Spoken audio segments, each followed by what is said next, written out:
animals you're gonna see here. Really bumpy. We usually don't see all the animals, but we should have pretty good luck at seeing most of them out there.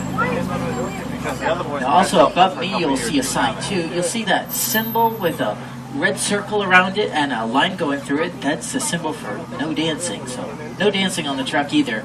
And keep all arms, hands, legs, and feet inside at all times. Let's head on into the reserve. Harambe Wildlife Reserve. Let's see what kind of animals we find out here.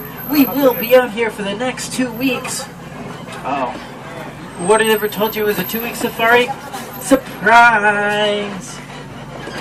Well, we're going to go to the safari at the Little Atori Forest, and the word Atori in Swahili means little, so we are now in the little forest, and we're going to keep a good lookout here for any animals we see. Alligator. On the right-hand side, you'll see 2 animals.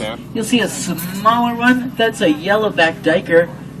The yellowback diker gets its name because the Afrikaans word for diver is diker, and that describes its method of escape by diving into the underbrush.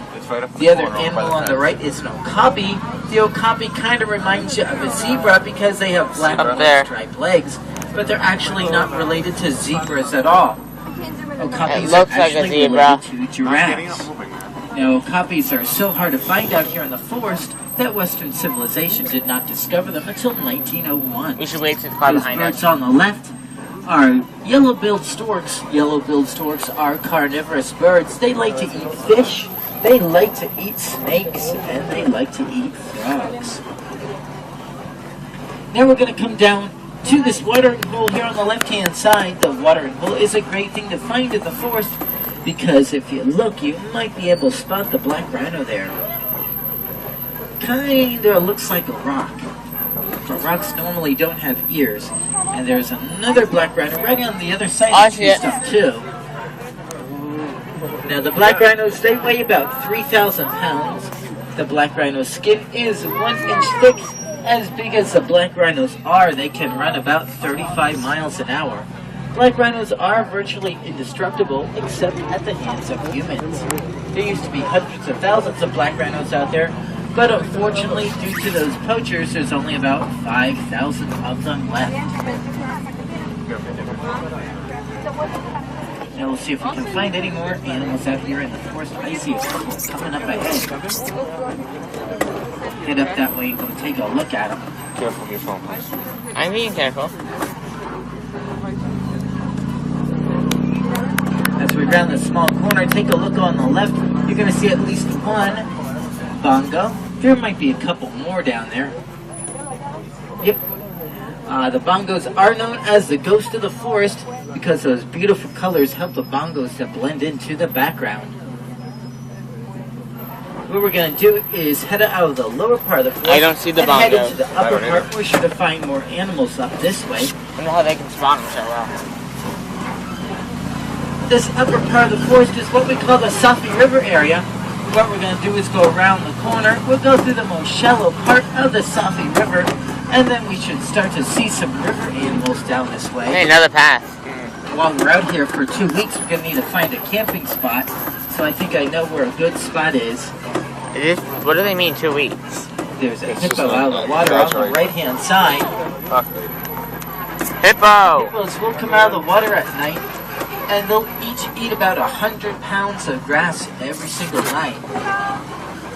And where you find one hippo, you're bound to find some more, so let's take a look over here on the left and see if we can see a whole bunch. Now, on the island, there are some pinkback pelicans.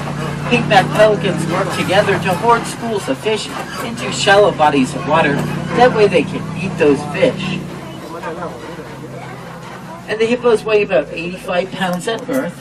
An adult male, when fully grown, will tip the scales at almost 5,000 pounds. Hippos can swim by kicking off the bottom of the water with their big feet, and they can hold their breath underwater for about 5 minutes at a time. And now, we're going to go find that camping spot that I know is up here on the left-hand side. So we're going to cross this scary-looking bridge. So everybody please stay seated, and then we'll camp right over here on the left-hand side. Oh, they get out? Camp over there on the left. There's some really big and really scary Nile crocodiles down there. Just remember to stay seated. They are bigger and more aggressive than the American alligator. Their bite is about 1,200 pounds per square inch, which can easily crush the bones of their prey. So we're going to have to find a different camping spot.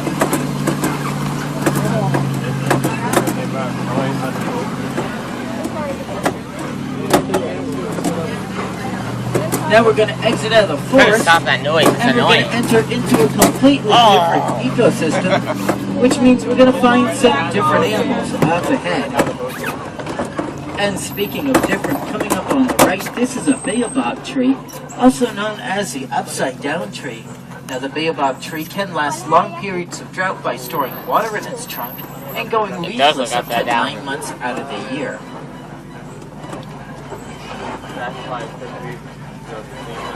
And now we're coming down into my favorite part of the whole safari. These are the beautiful savanna grasslands. My With God. some of the most famous animals, like the elephant and the lion. Lion! Out here in the savannah, the animals are roaming all over the place, so we're going to have to keep a good look out for them. And the I wanna animals that see live out here Simba. are also the landscapers of the savannah. The elephants are like the bulldozers. They will bulldoze down the trees and eat them for food. That lets the grasses grow. The giraffes are like the pruning shears of the savannah. They will nibble on the leaves on the trees, and that lets the light shine in. The antelopes are like the lawnmowers. They will mow down the grass, letting new grass shoots grow. And as a matter of fact, we're going to see some antelopes right here on the left-hand side.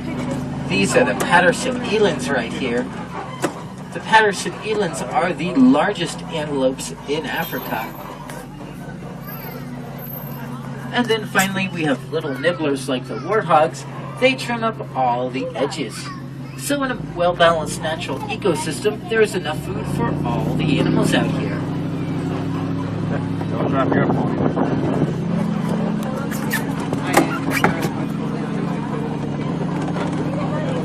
How you doing? Good. Now here's a good food source while we're out here for the next 2 weeks. Termites. We have some termite mounds here on the right and the left. They're as hard as concrete.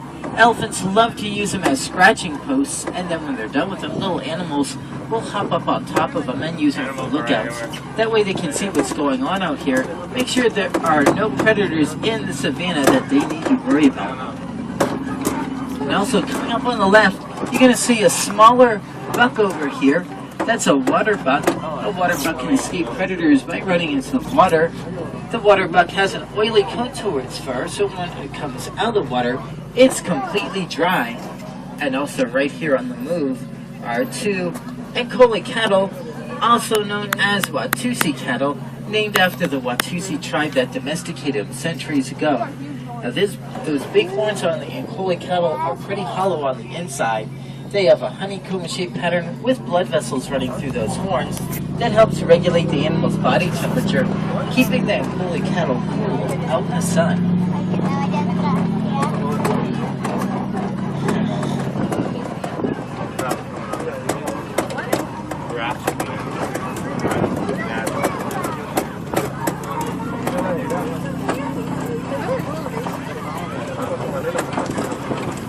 As we round this corner up here, we're going to see one wildebeest probably going to cross the road right now.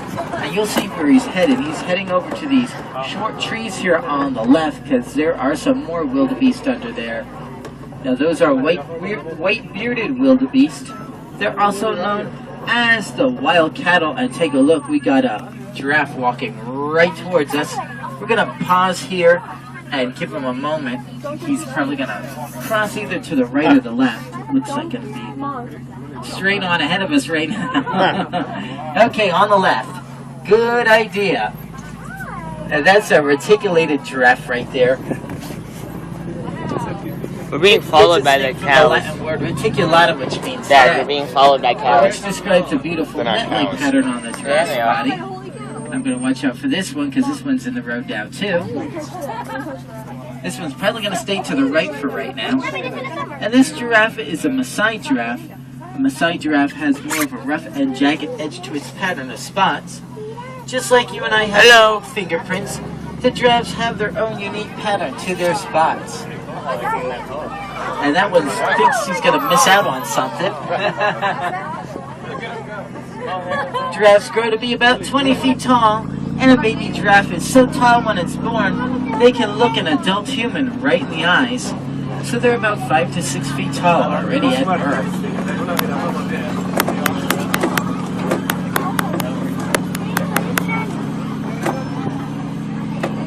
I have 10 minutes of video right now. Remember, you don't have much space in there. Now we're going to get ready to head into an area we call Monkey Point. This is our best chance to spot some mandrill monkeys out here. They are the largest monkeys in they try to Africa, take but my they phone, are I pretty will shy punch around them. humans. So we're going to have to keep a good lookout for them. So as we go around